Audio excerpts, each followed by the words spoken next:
brought to you by American Pistachios.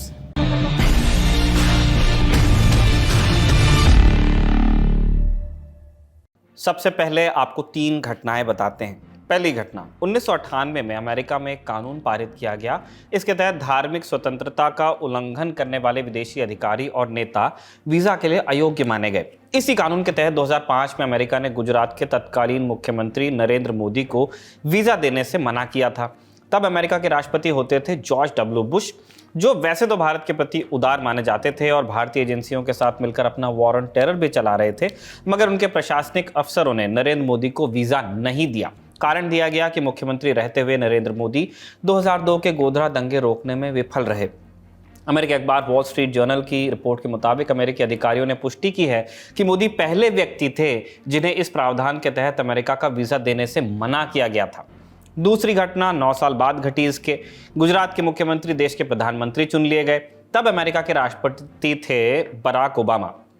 मई में मोदी प्रधानमंत्री बने और सितंबर में ही उन्हें आ गया अमेरिका का न्योता। जिस अमेरिका ने 9 साल पहले उन्हें नकारा था, उसने बुलाया न्योता दे के। उन्होंने संयुक्त राष्ट्र महासभा को संबोधित भी किया और मेडिसन स्क्वायर गार्डन में एक भव्य इवेंट भी हुआ। तीसरी घटना पे आते हैं, फिर से 9 साल आगे 2023। अब भी देश के प्रधानमंत्री नरेंद्र मोदी हैं। अमेरिका में ओबामा के बाद ट्रंप आया और ट्रंप के बाद जो बाइडेन, जिन्हें ओबामा के राजनीतिक सक्सेसर के रूप में देखा जाता है। जिस ओबामा ने 9 साल पहले मोदी का स्वागत किया था, वो आज क्या कर रहे हैं? कह रहे हैं अगर अब मोदी से बात होती तो उनसे अल्पसंख्यकों के हक की रक्षा करने की बात करते। ऐसा ना हुआ तो भारत बिखरने लगेगा और ये भारत के हितों के विपरीत होगा। गजब टेंशन है, गजब खींचतान है। अगर राजनीति में कोई दोस्त नहीं होता तो डिप्लोमेसी में तो कोई कुछ नहीं होता है आपका पद, आपका कद। इसलिए बड़ी खबर में एक बार फिर से मोदी सरकार और उनकी विदेश की छवि और असर का रुख करेंगे। आपको मुख्यधारा की मीडिया में उनका भरसक प्रचार दिखाई है। बॉस छवि ही सर्वमान्य बताई जाएगी, लेकिन पिक्चर इतनी एक तरफा नहीं है। न भारत अमेरिकी संबंधों की, न मोदी अमेरिका संबंधों की। सबके हित हैं, सबको भुनाना है। साथ ही एक घर की खबर भी आपको बताएंगे। पटना में चल रही ऐसी कवायद का जो 9 साल पहले हुए सत्ता परिवर्तन को वापस पलटने की मंशा रखती है।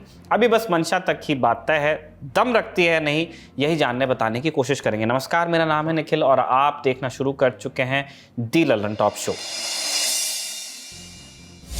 पटना में आज भारत के 15 अलग अलग दलों के नेता एकजुट हुए। बिहार के मुख्यमंत्री नीतीश कुमार के आवास पर बैठक हुई।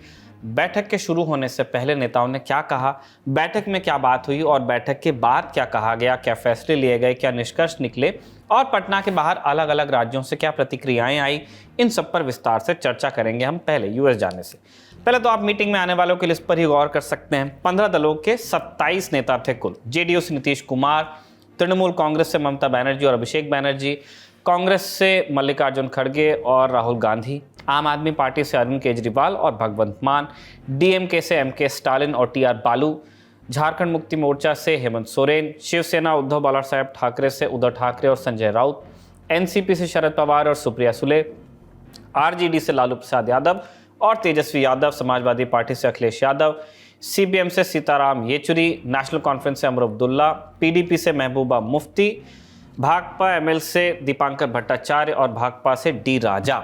ये सारे नेता मुख्यमंत्री नीतीश कुमार के आवास पर इकट्ठा हुए। जो बैठक हुई उससे पहले भी गतिविधि हुई। कांग्रेस अध्यक्ष मल्लिकार्जुन खड़गे और पूर्व अध्यक्ष राहुल गांधी सदाकत आश्रम पहुंचे और डॉक्टर भीमराव आंबेडकर की प्रतिमा का अनावरण किया। उन्होंने कार्यकर्ताओं को संबोधित भी किया। राहुल गांधी ने कहा कि नफरत को सिर्फ मोहब्बत काट सकती है। यहाँ तमाम विपक्षी दल आए हैं, हम एक साथ मिलकर बीजेपी को हराने जा रहे हैं। कांग्रेस अध्यक्ष मल्लिकार्जुन खड़गे ने विपक्ष की एकजुटता का श्रेय राहुल गांधी को दे दिया। कहा कि राहुल जी का कदम था ये, उन्होंने इस मीटिंग के लिए कहा था, इसी के बाद हम सब आज यहां आए हैं। ये तो कांग्रेस की गतिविधि हुई। बाकी उन्हें क्या किया? तमिलनाडु के सीएम एमके स्टालिन ने विपक्ष की बैठक को फांसीवादी और निरंकुश शासन के खिलाफ युद्ध घोष बताया। स्टालिन ने कहा कि सामाजिक न्याय की भूमि से इस फांसीवादी निरंकुश शासन को खत्म करने और एक धर्मनिरपेक्ष लोकतांत्रिक भारत के पुनर्जन्म के लिए विपक्ष एकजुट हो रहा है। कांग्रेस और डीएमके से तर आम आदमी पार्टी, पीडीपी और अन्य दलों ने भी अपनी सहूलियत और टारगेट ऑडियंस के हिसाब से कार्यक्रमों में हिस्सा लिया, जिनके बारे में हम आपको 22 जून की सुर्खियों में बता चुके हैं। आप देखना चाहें तो लिंक आपको डिस्क्रिप्शन में मिलेगा। माहौल बना लिया उसके बाद बैठक शुरू हुई। इसके बीच जेडीयू ने अपने ट्विटर हैंडल पर एक पोस्टर जारी किया। बैठक में शामिल हो रहे सभी नेताओं की तस्वीर थी। केंद्र में बड़ी तस्वीर थी नीतीश कुमार की। लिखा, ये दलों का नहीं दिलों का महागठबंधन है।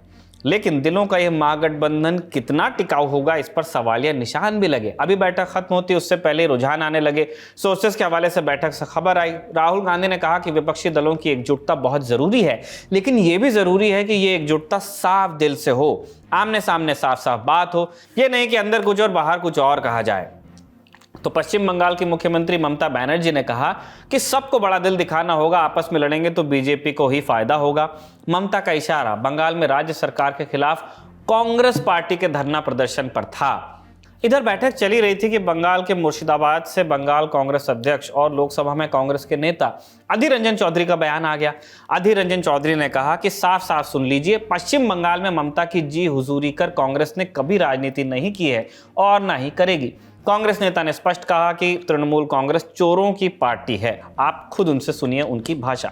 ওজোর দেখিয়ে পালাতে চাইছে চোরের দলেরা, তাই পালাতে চাইছে। সামনে ফেরার ক্ষমতা নেই, কারণ এরা অপরাধ করেছে নিজেরা জানে। তাই নানা বাহানায়, দুর্বৃত্তে যেমন ছলের অভাব হয় না, চোরদেরও সেরকম বাহানার অভাব হয় না, তাই তারা পালানোর চেষ্টা করছে। बंगाल से वापस पटना आइए। अरविंद केजरीवाल पिछले 1.5 महीने से घूम घूमकर विपक्षी दलों से समर्थन मांग रहे हैं केंद्र सरकार के लाए अध्यादेश के खिलाफ, जो दिल्ली की सर्विसेज से जुड़ा हुआ है। लेकिन सुई अटकी थी कांग्रेस के रुख पे। बैठक में शामिल लगभग सभी दलों के नेताओं ने केजरीवाल को समर्थन देने की बात कही, सिवाय कांग्रेस के। केजरीवाल ने कांग्रेस अध्यक्ष से मिलने का समय भी मांगा, लेकिन अब तक मिला नहीं। फिर केजरीवाल ने हरियाणा और राजस्थान में कांग्रेस पर हमला बोल दिया। आज की बैठक से पहले भी आम आदमी पार्टी की ओर से लगातार यह कहा जा रहा था कि इस बैठक का पहला एजेंडा अध्यादेश ही होगा, लेकिन बात बनी नहीं। बैठक में अध्यादेश का मुद्दा उठा। सोर्सेस के मुताबिक आम आदमी पार्टी के संयोजक और दिल्ली के मुख्यमंत्री अरविंद केजरीवाल ने दिल्ली वाले अध्यादेश पर सबका साथ मांगा। उद्धव ठाकरे, शरद पवार समेत कई अन्य नेताओं ने कांग्रेस से अध्यादेश पर समर्थन देने की अपील भी की। ममता बनर्जी चाहती थी कि अध्यादेश का मुद्दा ज्वाइंट प्रेस कॉन्फ्रेंस में भी एड्रेस किया जाए, लेकिन उमर अब्दुल्ला ने इस पर आपत्ति जताई। कहा कि जम्मू कश्मीर से आर्टिकल 370 को निष्प्रभावी किया गया तो आम आदमी पार्टी ने संसद में सरकार का साथ दिया था। इस पर शरद पवार और उद्धव ठाकरे ने अपना उदाहरण देते हुए कहा कि यह समय आपस में लड़ने के बजाय साथ आने का है। अध्यादेश के मुद्दे पर केजरीवाल की राहुल और खड़गे से भी बात हुई, लेकिन राहुल गांधी ने स्पष्ट कर दिया कि वे यहां कोई फैसला नहीं करेंगे। राहुल ने कहा कि उनकी पार्टी आपस में सलाह मशवरे के बाद फैसला करेगी। जहां एक तरफ पटना में आम आदमी पार्टी और कांग्रेस हाईकमान के बीच बात चल रही थी, वहीं दूसरी तरफ दिल्ली में दोनों पार्टियों के नेता एक दूसरे पर फायर खोल रहे थे। आम आदमी पार्टी की प्रवक्ता प्रियंका कक्कड़ ने कह दिया कि अध्यादेश के मुद्दे पर भारतीय जनता पार्टी और कांग्रेस के बीच आपस में बड़ी डील हुई है। हमें रिलायबल सोर्सेज से खबर आई थी कि कांग्रेस और बीजेपी के बीच में, राहुल गांधी और बीजेपी के बीच में समझौता हो चुका है कि वो इस ऑर्डिनेंस को सपोर्ट नहीं करेंगे और पार्लियामेंट में वॉकआउट करेंगे। तो कांग्रेस को अपना स्टैंड क्लियर करना चाहिए कि वो कॉन्स्टिट्यूशन को बचाने में साथ खड़ी है, देश के संविधान के साथ खड़ी है, या फिर भाजपा के साथ खड़ी है। मुद्दा अरविंद केजरीवाल जी नहीं है, मुद्दा आम आदमी पार्टी नहीं है, मुद्दा है कॉन्स्टिट्यूशन को जो लगातार रौंदा जा रहा है, तो उसके खिलाफ कांग्रेस खड़ी है या भाजपा के साथ खड़ी है, ये उनको क्लियर करना चाहिए। वहीं दूसरी तरफ कांग्रेस नेता संदीप दीक्षित ने कहा कि ये देश की चिंता करने वालों की मीटिंग है, सौदेबाजी करने वालों की नहीं है। वापस फिर से पटना चलते हैं हम। बैठक के दौरान कांग्रेस नेता राहुल गांधी ने कहा, सीट बंटवारे के मुद्दे पर हम त्याग करने को तैयार है। एक टैक्टिकल रिट्रीट जिसकी बात बार बार होती है, ये उन्होंने कहा। देश बचाने के लिए हमें कुछ सीटें छोड़ने होंगे तो वो भी किया जाएगा। बैठक खत्म हुई तो प्रेस कॉन्फ्रेंस हुई। बिहार के मुख्यमंत्री नीतीश कुमार और कांग्रेस अध्यक्ष मल्लिकार्जुन खड़गे ने बताया कि मीटिंग में क्या तय हुआ और आगे का क्या प्लान है। आप सुनिए। काफी अच्छी मुलाकात हुई है और एक साथ चलने की सहमति हुई है और उसके बाद अगली मीटिंग कुछ ही दिनों के बाद सब पार्टियों की एक और की जाएगी, ताकि उसमें आगे का जो कुछ भी होता है, जो एक साथ तो चुनाव लड़ने के बारे में आज एक सहमति हो ही गई है और सब तरह का सहमति हुआ है, लेकिन एक मीटिंग इसके बाद होगी और वो यही करेंगे, मल्लिकार्जुन खड़गे जी करेंगे। उसके बारे में इन्होंने बता दिया है डेट। 12 जुलाई बोलते ना, जो खैर हाँ ये तो टेंटेटिव है, लेकिन 2 दिन में आगे पीछे हो जाएगा, क्योंकि सभी नेताओं को कंसेंट करके फिर उसके बाद में चुनाव भी है बहुत से जगह पंचायत के और दूसरे, इसीलिए हम ये तय किया है कि वहां पर बैठकर एक एजेंडा बनाए और उसमें किन किन चीजों के ऊपर हम निर्णय ले सकते हैं और आगे किस ढंग से बढ़ना चाहिए, और हर राज्य में तो अलग अलग ढंग से हमको काम करना पड़ेगा। एक ही बात हर जगह नहीं चलती, तो उसके लिए भी हम ये करेंगे कि तय करेंगे कि तमिलनाडु में स्ट्रेटजी क्या होना चाहिए, यूपी में क्या होना, बिहार में क्या होना, कश्मीर में क्या होना, ऐसा हर जगह, महाराष्ट्र में क्या, ये ऐसा सभी स्ट्रेटजी करके एक निर्णय लेंगे। यानी 12 जुलाई को फिर से मीटिंग होगी शिमला में, लेकिन इसमें फिर से ये सारे दल इकट्ठा होंगे या नहीं, ये एक सवाल ही है। सवाल इसलिए क्योंकि मीटिंग खत्म होते ही आम आदमी पार्टी के अरविंद केजरीवाल, भगवंत मान और डीएमके के एमके स्टालिन एयरपोर्ट के लिए चले गए, प्रेस कॉन्फ्रेंस में शामिल नहीं हुए, टाइम नहीं निकाला उन्होंने। क्या हुआ ऐसा मीटिंग में, अंदर की बात क्या थी, ये जानने पटना में हमारे 2 साथी मौजूद हैं, अभिनव और जेरी। आप सुनिए उन्होंने क्या देखा। घर में भोज हो, मेहमान आ गए हों, सब कुछ महफिल जम गई हो, खाना परोसा जाए और उसी बीच सारे स्वादिष्ट व्यंजनों में चावल में एक कंकड़ आ जाए तो पूरा मामला थोड़ा सा गड़बड़ा जाता है। यही हुआ है पटना की जो विपक्ष की बैठक है उसमें भी, क्योंकि केजरीवाल और जो अध्यादेश है केंद्र सरकार का दिल्ली को लेकर के, उस पर सहमति नहीं बन पाई। केजरीवाल इस बात पर अड़े रहे कि हमें कांग्रेस इस पर समर्थन दे, कांग्रेस जो है उसके खिलाफ वोट करे अध्यादेश के, लेकिन कांग्रेस ने इस पर चुप्पी साधे रखी। मीटिंग में जो है सूत्रों ने हमें बताया कि उमर अब्दुल्ला काफ़ी मुखरता से बोले और केजरीवाल पर हमलावर रहे कि जब 370 हटाएगा तब आप हमारे साथ नहीं थे, तब आप सरकार के साथ थे, तो आप वक्त की राजनीति करते हैं, इसको लेकर के। उसके बाद जब ये बात नहीं बनी तो प्रेस कॉन्फ्रेंस में केजरीवाल नहीं आए, उनकी पार्टी से भी कोई नहीं आया। उसके बाद कांग्रेस, आम आदमी पार्टी के विधायकों और नेताओं की तरफ से राहुल गांधी पे डायरेक्ट अटैक शुरू हो गए कि ये क्या एकता करेंगे और इस तरीके की बातें। तो कुल मिलाकर के ये बात है कि आम आदमी पार्टी और केजरीवाल के बीच एक दरार है जो भर नहीं पाई। इस मुलाकात, इस बैठक में भी नीतीश कुमार ने पूरी कोशिश की, वो सबको उन्होंने यहाँ पे बुलाया, सबको एक मंच पे लाने की कोशिश की, लेकिन अंतिम में बात नहीं बन पाई। एक बात ये भी कि पूछा जा रहा है स्टालिन चले गए थे, तो स्टालिन का पहले से वहाँ पे तमिलनाडु में कुछ मीटिंग्स फिक्स थी, उनके कार्यक्रम्स थे, तो इस वजह से वो पहले चले गए, नहीं तो उनका पूरी सहमति है। वो वैसे भी यूपीए के पुराने पार्टनर हैं और मजबूत पार्टनर हैं। तेजस्वी यादव जब तमिलनाडु गए थे तो वहाँ पे भी उनका स्वागत किया था और तस्वीरें आपने देखी थी। तो बात जो गरारी जो फंसी है वो राहुल गांधी और केजरीवाल के बीच में फंसी है। अब ये गरारी अटकेगी, निकलेगी, निकल जाएगी, ये सब सवाल हैं। शिमला में 12 जुलाई को बैठक होनी है और सवाल ये है कि उसमें आम आदमी पार्टी जाएगी कि नहीं, ये देखना होगा। यानी अगली मीटिंग में आपके रुख पर संशय है, लेकिन बाकी दलों ने जो कहा वो भी आपको सुनना ही चाहिए। अब ज्यादा नीचे मत ले जाइए, पता नहीं कि नरेंद्र मोदी का है, पूरा नहीं सिलवाता है, इसलिए नीतीश जी का भी राय है कि अब और छोटा छोटा करना चाहिए। बात तो हम लोग का सलाह माने नहीं दिया, नहीं किया, शादी कर लेना चाहिए था, और अभी भी समय गया बीता नहीं है, शादी करिए और हम लोग बराती चले और शादी करिए, बात मानिए। आपकी मम्मी हमको एकदम पक्का करना पड़ेगा। मम्मी आपकी बोलती थी कि आप हमारा बात नहीं मानता, शादी करवाइए आप। हिंदुस्तान की नींव पर आक्रमण हो रहा है, फाउंडेशन पर, इंस्टीट्यूशंस पर, आवाज पर बीजेपी और आरएसएस आक्रमण कर रही है। मैंने मीटिंग में भी कहा यह विचारधारा की लड़ाई है और इसमें हम सब एक साथ खड़े हैं। हम में जरूर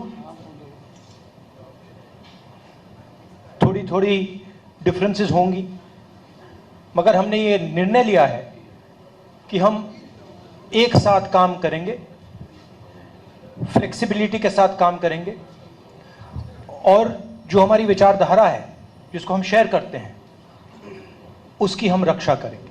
हम लोग एक है। दूसरी बात है वी विल फाइट यूनाइटेडली। ये दूसरी बात है, हम लोग एक साथ में लड़ेंगे।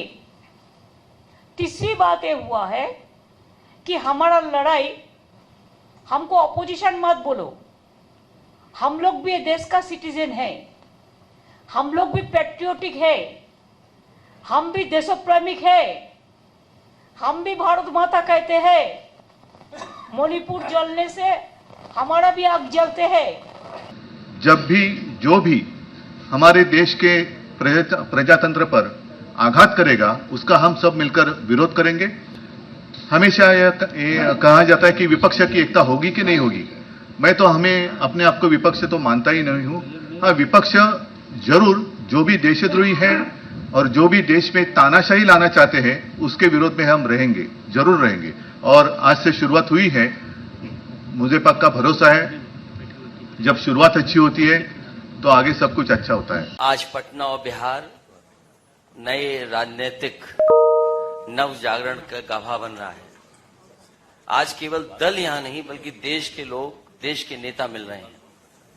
पटना का संदेश यही है आज के कार्यक्रम का कि हम सब लोग मिलकर के काम करेंगे, मिलकर के और देश को बचाने का, देश की जनता को और देश कैसे आगे बढ़े उस दिशा में लगातार हम लोग मिलकर के काम करेंगे। यही संदेश है। मैं सभी लीडर्स का बहुत बहुत धन्यवाद और आभार प्रकट करता हूं।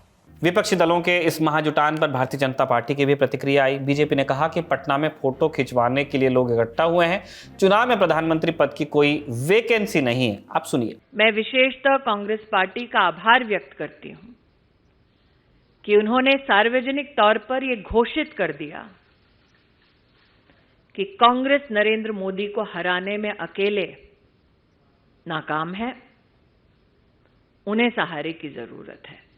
पटना में हो रही 15 राजनीतिक दलों की बैठक का मकसद 2024 के आम चुनाव से पहले मोदी सरकार के खिलाफ एक दमदार विपक्ष तैयार करने की कोशिश है। क्या आने वाले लोकसभा चुनाव में विपक्ष की कोशिश भाजपा के खिलाफ माहौल बना पाएगी? सुनिए विशेषज्ञ इस पर क्या सोचते हैं। पटना में जो आज विपक्षी दलों की बैठक हुई है वो 2024 के चुनावों के लिहाज से बहुत ही महत्वपूर्ण है। अब सारी जो डिटेल्स वहाँ बैठक में क्या डिस्कस हुआ, क्या आगे होने वाला है, वो तो कुछ दिनों बाद ही पता चलेगा। पर आज अभी ये तय हो गया है कि जुलाई में शिमला के अंदर फिर से इन विपक्षी दलों की बैठक होगी। उसमें शायद कुछ और दल शामिल होंगे। देखिए, सबसे महत्वपूर्ण मुद्दा ये है कि ये जो विपक्षी एकता की बात चल रही है 2024 के चुनाव को लेकर, उसका ब्लूप्रिंट क्या होने वाला है, किन मुद्दों पर विपक्ष ये चुनाव लड़ेगा, इस गठबंधन में कौन सी पार्टियां शामिल होंगी, क्या उसका एक नेता होगा, एक चेहरा होगा जिसके साथ वो चुनाव लड़ेंगी। तो ये सब बातें मेरे ख्याल से धीरे धीरे ही तय होंगी और इसलिए इन सारी बैठकों का जो सिलसिला अब शुरू हुआ है वो बहुत ही आवश्यक है। दूसरी बात ये ध्यान रखने की है विपक्षी एकता के दावों पर कि कुछ राज्यों में तो पहले से ही कांग्रेस और वहां पर एक गठबंधन है। जैसे आप तमिलनाडु लेंगे तो वहां पे डीएमके के साथ उनका गठबंधन है, और कुछ और राज्य हैं जहां पे मतलब पूरी तरह से सहमति बन चुकी है कि गठबंधन होगा। पटना से अब चलते हैं यूएस। बीते रोज ललन टॉप शो में हमने आपको नरेंद्र मोदी के यूएस दौरे का पूरा तिया पांचा बताया था। उनके दौरे का एजेंडा क्या है, इससे पहले 6 बार गए तब क्या हुआ, स्टेट विजिट का न्योता इतना खास क्यों है, अमेरिका और जो बाइडेन का इसमें क्या फ़ायदा है, और क्या 2014 के बाद वाकई भारतवंशियों का विश्वास बढ़ गया है। इन सारे सवालों का जवाब हमने दिया था, लिंक आपको डिस्क्रिप्शन में मिलेगा। इससे आगे की बात आज करते हैं। नरेंद्र मोदी का औपचारिक स्वागत हुआ, उन्होंने और जो बाइडेन ने औपचारिक भाषण भी दिया। व्हाइट हाउस ने दोनों नेताओं का संयुक्त बयान जारी किया। क्या है इस एक बयान की खास बातें, आपको पॉइंटर्स में बता देते हैं, सारी नहीं है इसमें। यूक्रेन में चल रहे संघर्ष पर गहरी चिंता व्यक्त की गई है दोनों नेताओं की तरफ से। जंग के भयानक नतीजों पर शोक व्यक्त किया गया। वैश्विक आर्थिक तंत्र पर युद्ध के गंभीर और बढ़ते असर पर भी दोनों नेताओं ने चिंता जताई। वादा किया कि यूक्रेन के लोगों के लिए मानवीय सहायता जारी रखी जाएगी। आगे कहा कि यूएस और भारत वैश्विक आतंकवाद का मुकाबला करने के लिए एक साथ खड़े हैं। अलकायदा, आईसिस, लश्कर ए तैयबा, जैश ए मोहम्मद और हिजबुल मुजाहिदीन समेत सभी यूएन सूचीबद्ध आतंकवादी समूहों के खिलाफ ठोस कार्रवाई की बात दोहराई। साथ मिलकर भारत और अमेरिका साझेदारी को मजबूत और विविधता भरी बनाने की बात कही गई, जो मानवाधिकारों, लोकतंत्र, स्वतंत्रता और कानून के शासन के साझा सिद्धांतों का सम्मान करे। दोनों नेताओं ने कहा कि हमारा सहयोग वैश्विक हितों में ही काम करेगा।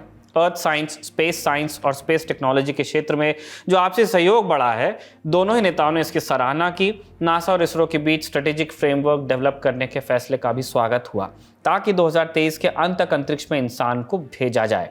सेमीकंडक्टर सप्लाई चेन और इनोवेशन पार्टनरशिप प्रोग्राम्स के लिए समझौते की सराहना की। इस फील्ड में 6000 करोड़ के निवेश के फैसले का भी स्वागत किया गया। इन घोषणाओं के बाद फ्लोर को सवालों के लिए खोला गया, यानी प्रधानमंत्री नरेंद्र मोदी ने प्रेस कॉन्फ्रेंस की यूएस में। इससे पहले अपने 9 साल के कार्यकाल में प्रधानमंत्री ने सीधे प्रेस कॉन्फ्रेंस में किसी पत्रकार के सवाल का जवाब दिया हो, ऐसी केवल एक मिसाल है हमारे सामने। 2015 में बराक ओबामा भारतीय दौरे पर आए थे, तब वो यूएस के राष्ट्रपति थे। तब दोनों देशों के प्रमुखों ने साझा प्रेस कॉन्फ्रेंस की थी, साझा बयान के बाद। हालांकि इससे बात खारिज नहीं हो जाती कि प्रधानमंत्री प्रेस कॉन्फ्रेंस नहीं करते। 2019 में वो अमित शाह के साथ एक प्रेस कॉन्फ्रेंस में आए जरूर थे, लेकिन तब उन्होंने सवाल नहीं लिए थे। उन्होंने जो पार्टी अध्यक्ष थे अमित शाह, उनकी तरफ सवाल को रेफर कर दिया था। तो प्रेस को उनके बयानों से ही काम चलाना पड़ता है। ये मान लिया गया था इतने समय में कि अब प्रेस कॉन्फ्रेंस नहीं ही होगी प्रधानमंत्री की। तब यूएस में प्रेस कॉन्फ्रेंस कैसे हो गई, और वो भी ऐसे सवालों के साथ। अमेरिकी अखबारों ने अमेरिकी अधिकारियों के हवाले से छापा है कि बाइडेन के साथ हुई मोदी की प्रेस कॉन्फ्रेंस अमेरिकियों के जोर देने पे की गई, उस तरफ से इंसिस्टेंस था। व्हाइट हाउस के नेशनल सिक्योरिटी प्रवक्ता जॉन किर्बी ने कहा कि प्रेस कॉन्फ्रेंस अगर होती है तो ये व्हाइट हाउस के लिए बिग डील होगी। जॉन किर्बी ने यह भी बताया कि दोनों नेताओं के लिए सवालों की संख्या तय थी। दोनों को एक सवाल यूएस प्रेस और एक सवाल भारतीय मीडिया के लेने थे, ये डन था। एनवाईटी और इंडिपेंडेंट समेत कई संस्थानों ने छापा है कि जब भी बाइडेन किसी और वर्ल्ड लीडर के साथ प्रेस कॉन्फ्रेंस करते हैं तो उनके सवालों को पूरी तरह नियंत्रित किया जाता है, और आमतौर पर अमेरिकी ब्यूरोक्रेट्स बाइडेन और गेस्ट लीडर के सवाल जांचते हैं, इसके बाद ही वो सवाल पूछे जा सकते हैं। 2 यूएस अधिकारियों ने यह भी बताया कि पहले भारतीय अधिकारी आनाकानी कर रहे थे, नरेंद्र मोदी को प्रेस कॉन्फ्रेंस में सवाल न लेने पड़े, ऐसा आग्रह था। ऐसा ही एक उदाहरण पहले प्रधानमंत्री के यूरोपीय दौरे से भी मिल चुका है हमें। नरेंद्र मोदी मई 2022 में जर्मनी, डेनमार्क और फ्रांस गए थे। अपने दौरे में द्विपक्षीय बातचीत के बाद मीडिया के सवालों का जवाब देने में इनकार करने के लिए प्रधानमंत्री मोदी की आलोचना हुई थी। जर्मन मीडिया संगठन डॉयचे वेले, वहां का दूरदर्शन है ये, उसके chief international editor Richard walker ने ट्वीट किया था, मोदी और स्कोल्स अपनी दोनों सरकारों के बीच 14 समझौतों की घोषणा करने वाले हैं। भारतीय पक्ष के आग्रह पर वो एक भी सवाल नहीं लेंगे। बहरहाल इस बार सवाल लेने पड़े। इसका एक बड़ा कारण यह था कि अमेरिका ने इस दौरे में खूब इन्वेस्ट किया था, खूब तैयारी की थी, बाकायदा स्टेट विजिट प्लान की गई थी। ऐसे में बिना प्रेस कॉन्फ्रेंस अगर सारे कार्यक्रम समाप्त हो जाते तो बाइडेन प्रशासन के लिए अपने यहाँ स्थिति असहज हो जाती, क्योंकि उन्हीं के पार्टी के कई सांसद दूसरी धारा में भी बहते हैं। खैर, दोनों नेताओं से 2-2 सवाल पूछ ही लिए गए। अल्पसंख्यकों की स्थिति पर पूछे गए सवाल ने सुर्खी बनाई। क्या सवाल था और क्या जवाब दिया गया, वो आपको बता देते हैं। वॉल स्ट्रीट जर्नल की सबरीना ने प्रधानमंत्री से पूछा, भारत खुद को दुनिया का सबसे बड़ा लोकतंत्र कहता है, लेकिन कई मानवाधिकार संस्थाओं का कहना है कि आपकी सरकार ने धार्मिक अल्पसंख्यकों के साथ भेदभाव किया, आलोचकों का मुंह बंद किया। आप व्हाइट हाउस के ईस्ट रूम में हैं, जहां कई विश्व नेताओं ने लोकतंत्र की रक्षा का संकल्प लिया। मुस्लिम समुदाय और दूसरे अल्पसंख्यकों की रक्षा और फ्री स्पीच की रक्षा के लिए आप और आपकी सरकार क्या करेंगे, ये सबरीना का सवाल था। अंग्रेजी में हमने अनुवाद आपको बताया। जवाब में प्रधानमंत्री ने क्या कहा, वो आप उनके मुंह से सुनिए। मुझे आश्चर्य हो रहा है कि आप कह रहे हैं कि लोग कहते हैं नहीं, भारत डेमोक्रेसी है। और जैसा राष्ट्रपति बाइडेन ने कहा, भारत और अमेरिका दोनों के डीएनए में लोकतंत्र है। लोकतंत्र हमारा स्पिरिट है, लोकतंत्र हमारी रगों में है, लोकतंत्र को हम जीते हैं और हमारे पूर्वजों ने उसको शब्दों में ढाला है संविधान के रूप में, और हमारी सरकार लोकतंत्र के मूलभूत मूल्यों को आधार लेकर के बने हुए संविधान के आधार पर चलती है। और हमारा संविधान और हमारी सरकार, और हमने सिद्ध किया है डेमोक्रेसी कैन डिलीवर, और जब मैं डिलीवर कहता हूं तब कास्ट, क्रीड, रिलीजन, जेंडर, किसी भी भेदभाव को वहां जगह नहीं होती है। और जब हम लोकतंत्र की बात करते हैं तब अगर ह्यूमन वैल्यूज नहीं है, ह्यूमैनिटी नहीं है, ह्यूमन राइट्स नहीं है, फिर तो वो डेमोक्रेसी है ही नहीं। और इसलिए जब आप डेमोक्रेसी कहते हैं, जब डेमोक्रेसी को स्वीकार करते हैं और जब हम डेमोक्रेसी को लेकर के जीते हैं, तब डिस्क्रिमिनेशन का कोई सवाल ही नहीं उठता है। और इसलिए भारत सबका साथ, सबका विकास, सबका विश्वास, सबका प्रयास, उन मूलभूत सिद्धांतों को लेकर के, और इसलिए हम चलते हैं। यानी प्रधानमंत्री ने अल्पसंख्यकों के सवाल को बहुत तरजीह नहीं दी। क्या कदम उठाएंगे बताया नहीं, सबका साथ, सबका विकास, सबका विश्वास और कॉन्स्टिट्यूशन वाली बात दोहरा दी। इसके बाद प्रधानमंत्री से जलवायु परिवर्तन को लेकर सवाल पूछा गया। इसका जवाब उन्होंने बड़े विस्तार से दिया। बताया कि भारत ने ऐसे कदम उठाए हैं जिनके बारे में पश्चिमी देश अब तक सोचते रहे। भारत लगातार पर्यावरण को लेकर अपने वादे निभा रहा है, दूसरे देशों की मदद भी कर रहा है। आप सुनिए प्रधानमंत्री की बात। भारत अपने लिए करता है इतना ही नहीं, हम कुछ ग्लोबल इनिशिएटिव भी ले रहे हैं। आपको मालूम है G20 देशों ने पेरिस में जो प्रॉमिस किया था, सभी G20 देशों में अकेला हिंदुस्तान है जिसने पेरिस में जो प्रॉमिस किए थे वो सारे प्रॉमिस पूरे किए हैं। इतना ही नहीं, सोलर एनर्जी के क्षेत्र में हमने ग्लासगो में रिन्यूएबल एनर्जी के क्षेत्र में 500 गीगावाट का टारगेट रखा है। हमने 2030 तक भारत की रेलवे का नेट जीरो का लक्ष्य रखा है। और भारत की रेलवे कहने के बाद आपको उसका स्केल पता होना चाहिए। भारत की रेलवे का मतलब है कि हर दिन मेरे यहां रेल के डिब्बे में पूरा ऑस्ट्रेलिया होता है। इतना बड़ा मेरा देश है, और वहां मैं 2030 तक रेलवे को नेट जीरो लेकर के चल रहा हूं। उसी प्रकार से जो हमने सोलर एनर्जी के टारगेट तय किए थे, हमने इथेनॉल के टारगेट तय किए थे 10% का, वो समय से पहले पूरा कर दिया। हम 20% इथेनॉल ब्लेंडिंग की दिशा में आगे बढ़ रहे हैं। इस कॉन्फ्रेंस के बाद हुआ डिनर। इस डिनर में दुनिया भर से कई नामी गिरामी हस्तियां शामिल हुई। भारतीय उद्योगपति मुकेश अंबानी, आनंद महिंद्रा के अलावा गूगल के सीईओ सुंदर पिचाई, माइक्रोसॉफ्ट के सीईओ सत्या नडेला और इंदिरा नूई समेत कई हस्तियां आई। साथ ही विदेश मंत्री डॉक्टर एस जयशंकर, राष्ट्रीय सुरक्षा सलाहकार अजीत डोभाल भी डिनर के दौरान व्हाइट हाउस में ही मौजूद थे। जब प्रधानमंत्री का ये भाषण हम और आप देख रहे थे, तब ट्विटर पर भी एक बयान आया यूएस के पूर्व राष्ट्रपति बराक ओबामा का। अमेरिकी न्यूज चैनल CNN को दिए एक इंटरव्यू में बराक ओबामा ने कहा कि अगर इस वक्त वो अमेरिका के राष्ट्रपति होते तो मोदी से भारतीय मुसलमानों की स्थिति पर गौर करने को कहते। कहा कि मौजूदा राष्ट्रपति जो बाइडेन को भी मोदी से मिलते हुए ये बात कहनी चाहिए। ओबामा के राष्ट्रपति रहते हुए जो बाइडेन अमेरिका के उपराष्ट्रपति थे, ये वही बराक ओबामा है जिनके साथ नरेंद्र मोदी के तूतारी वाले संबंध थे, ऐसा प्रधानमंत्री ने कहा था। एक ही आग्रह रहता है कि मेरी नींद में बढ़ाऊं। राष्ट्रपति ओबामा जब मुझे मिले तो वो भी सबसे पहले मेरे से इसी के में उलझ गए।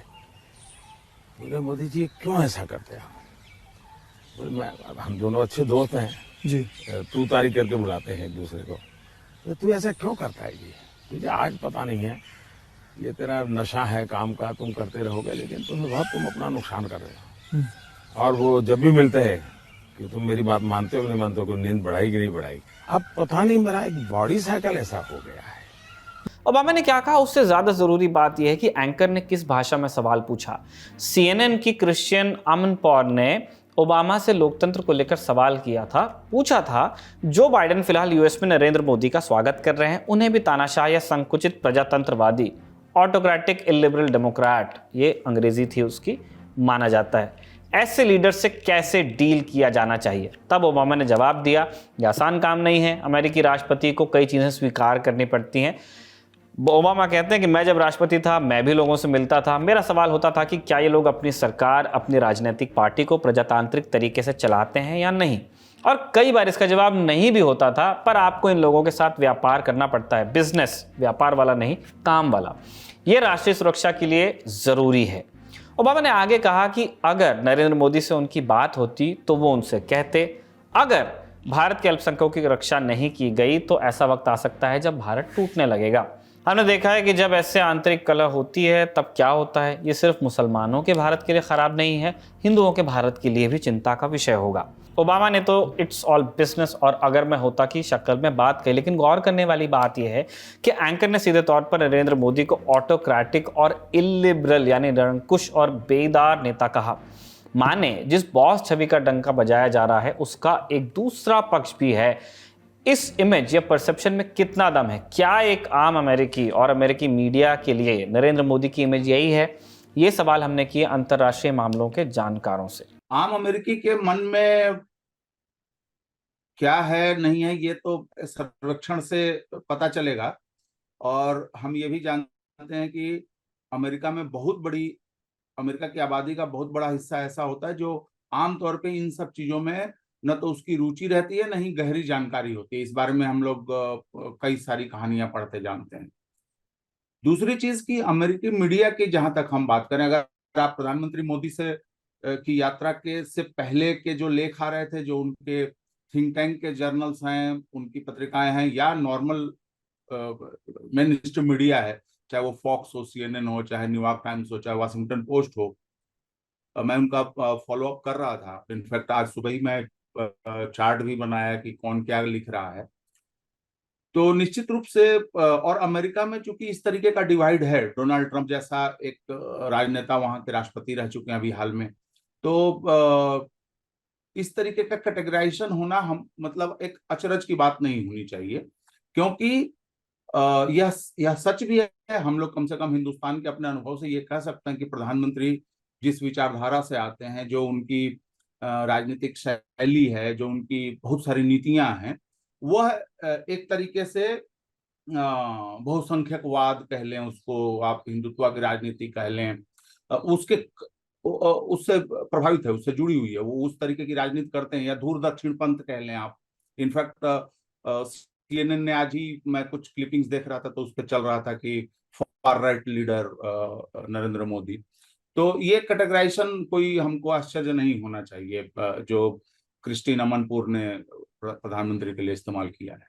हमने आपको बीते रोज के शो में ही बताया था, बाइडेन की खुद की पार्टी के 75 सांसदों ने नरेंद्र मोदी के शासन में धार्मिक कट्टरता में बढ़ोतरी, प्रेस की और इंटरनेट की आज़ादी पर लगाम, सिविल सोसाइटी और पत्रकारों की टारगेटिंग और पॉलिटिकल स्पेस के श्रिंक होने जैसे मसलों पर चिंता जाहिर की थी।